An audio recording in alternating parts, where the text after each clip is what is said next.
हर हर महादेव दोस्तों, स्वागत है आपका हमारे YouTube चैनल भक्ति की शक्ति ज्ञान के साथ में। दोस्तों, आज हम आपको एक कंजूस व्यक्ति की ऐसी रोचक कहानी बताएंगे जिससे भगवान भी हार गए थे। एक समय की बात है, एक बहुत ही कंजूस व्यक्ति था। उस व्यक्ति का नाम दानचंद था। उसके पास धन तो बहुत था, परंतु उसने कभी किसी को दान नहीं किया था। उसने प्रण ले रखा था कि जीवन में कभी किसी को कुछ भी दान नहीं करना है। उसके घर से कुछ किलोमीटर दूर गंगा नदी बहती थी, परंतु वह कभी गंगा स्नान करने नहीं गया, क्योंकि गंगा स्नान करने के बाद पंडे पुजारियों को कुछ दान दक्षिणा देनी होती है। गंगा स्नान के बाद दान करना पड़ेगा, इसी डर से वह कभी गंगा स्नान करने ही नहीं गया। उसकी पत्नी उसे दान पुण्य करने के लिए कहती थी, परंतु वह कहता था, इतनी बड़ी दुनिया में हमारा छोटा सा दान करने से क्या होगा। एक दिन उसकी पत्नी ने कहा, अब तो आपका बुढ़ापा आ गया, आप दान पुण्य तो कुछ करते नहीं, कम से कम एक बार जाकर गंगा स्नान ही कराओ। पत्नी की बात मानकर उसने गंगा स्नान करने की हामी भरी। उसके घर से गंगा नदी 12 किलोमीटर दूर थी। रास्ते में कहीं पैसा खर्च न हो जाए, इसलिए वो 12 किलोमीटर पैदल ही चला गया। जब दानचंद गंगा नदी के किनारे पहुंचा तो उसको लगा कि घाट पर जाएंगे तो पंडित दान दक्षिणा मांगेंगे, इसलिए वो स्नान करने मुर्दा घाट चला गया। मुर्दा घाट बिल्कुल सुनसान था। उसने इधर उधर देखा, दूर दूर तक कोई नहीं था। उसने जल्दी से गंगा जी में एक डुबकी लगाई। भगवान जो घटघट के वासी हैं, वो उसे यह सब करता देख रहे थे। भगवान को एक मजाक सूझी। भगवान वहां पर एक पंडित का रूप बनाकर प्रकट हो गए। जैसे ही दानचंद डुबकी लगाकर बाहर निकला, पंडित रूपी भगवान बोले, यजमान की जय हो। पंडित को देखते ही दानचंद कांप गया। वो बोला, यह तो हद हो गई, यह पंडा तो मुर्दा घाट पर भी आ गया। पंडित ने बताया कि मैं एक संतोषी ब्राह्मण हूँ और एकांत में यहाँ मुर्दा घाट पर ही पड़ा रहता हूँ। यहाँ पर कभी कभी आपके जैसा कोई जजमान आ जाता है और मेरा साल भर का इंतजाम इकट्ठे ही कर देता है। आज आप आए हैं, आपको मेरा 1 वर्ष का इंतजाम करना है। दानचंद बोला, मैं इतना दान नहीं कर सकता। पंडित बोला, दान तो अपनी श्रद्धा के ऊपर होता है, इसलिए आप 6 महीनों का इंतजाम कर दो। दानचंद बोला, मैं 6 महीनों का इंतजाम भी नहीं कर सकता। तो पंडित बोला, तो 3 महीने। दानचंद बोला, नहीं। पंडित बोले, 1 महीने का ही कर दो। दानचंद बोला, मैं 1 महीने का तो क्या, मैं 1 दिन का भी इंतजाम नहीं कर सकता। अब पंडित ने कहा, आपको कुछ ना कुछ तो दान करना ही पड़ेगा, नहीं तो हम आपको जल से निकलने नहीं देंगे।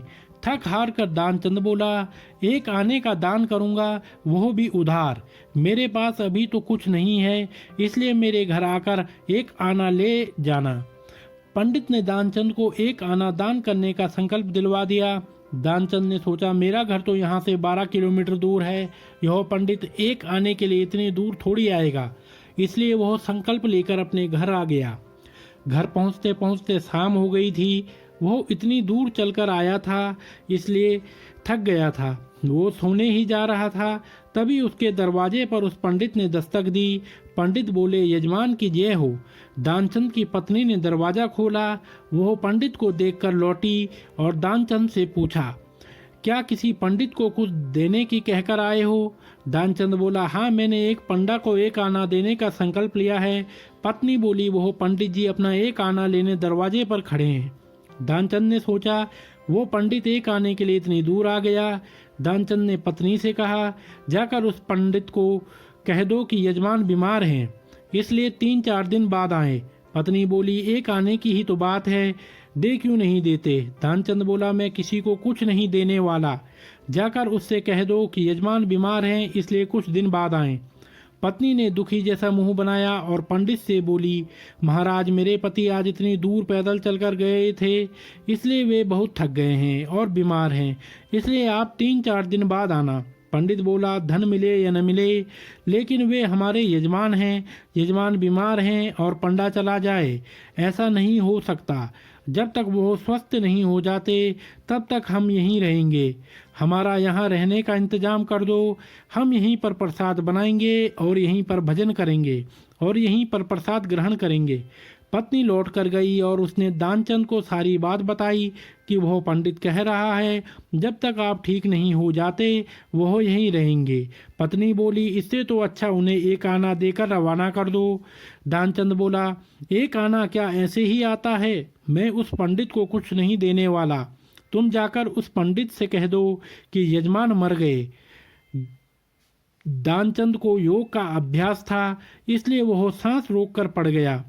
पत्नी गई और उसने रोकर पंडित से कहा कि वो मर गए हैं, अब तो जाओ।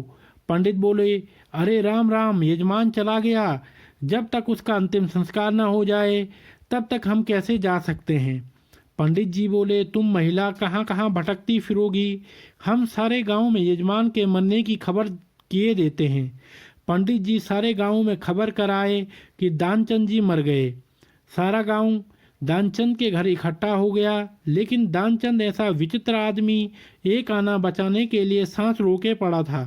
गांव के लोगों ने दानचंद को मुर्दा समझ के बांध लिया। अब उसकी पत्नी सही में रोने लगी और रो रो कर बोली, यह मरे नहीं हैं। गांव वाले बोले, बहन यह तो तुम्हारा मोह है, जाने वाला तो गया, इसलिए धीरज रखो। पत्नी बोली, अरे किस बात का धीरज रखूं, यह मरे ही नहीं हैं। गांव वाले दानचंद को बांधकर अंतिम संस्कार के लिए ले गए। पत्नी बेचारी रोती रह गई, लेकिन वह विचित्र आदमी इतना सब कुछ होने के बाद भी सांसें रोके पड़ा था। सबके साथ पंडित बने भगवान भी उनके पीछे पीछे चल दिए। भगवान ने सोचा, हद हो गई, हम कहीं नहीं हारे, पर आज तो इस दानचंद से हम भी हार गए। ऐसा गजब का विचित्र आदमी हमने कहीं नहीं देखा। एक आना बचाने के लिए यह आदमी बिना मरे मरा पड़ा है और चला जा रहा है। जब दानचंद को लकड़ियों पर रख दिया गया और केवल अग्नि लगनी ही शेष रह गई थी, तब पंडित रूपी भगवान बोले कि यह हमारे यजमान थे, हम इनकी मुक्ति के लिए इनके कान में कुछ मंत्र बोलेंगे। भगवान उसके कान के पास मुंह लेकर गए और बोले, मैं भगवान विष्णु हूँ, मैं वैकुंठ से तुमसे नाता जोड़ने आया हूँ। दानचंद ने जैसे ही सुना कि भगवान बोल रहे हैं, उसने धीरे धीरे आंखें खोली, लेकिन जैसे ही उसने देखा कि यह तो पंडित है, उसने फिर से आंखें बंद कर ली। भगवान बोले, हम हार गए, हम तुमसे कुछ नहीं लेंगे, तुम ही हमसे कुछ मांग लो। दानचंद धीरे से बोला, वह एक आना छोड़ दो बस। पंडित रूपी भगवान तथास्तु कहकर वहां से चले गए और दानचंद आंखें खोलकर उठ बैठा। तो दोस्तों, अगर आपको यह वीडियो पसंद आया हो तो आप हमारे चैनल को लाइक, कमेंट, शेयर, सब्सक्राइब अवश्य करें और बेल आइकन दबाना ना भूलें, जिससे हमारी आने वाली सभी वीडियोस की नोटिफिकेशंस आप तक समय से पहुंचती रहेंगी। तो आप सभी मित्रों का बहुत बहुत धन्यवाद।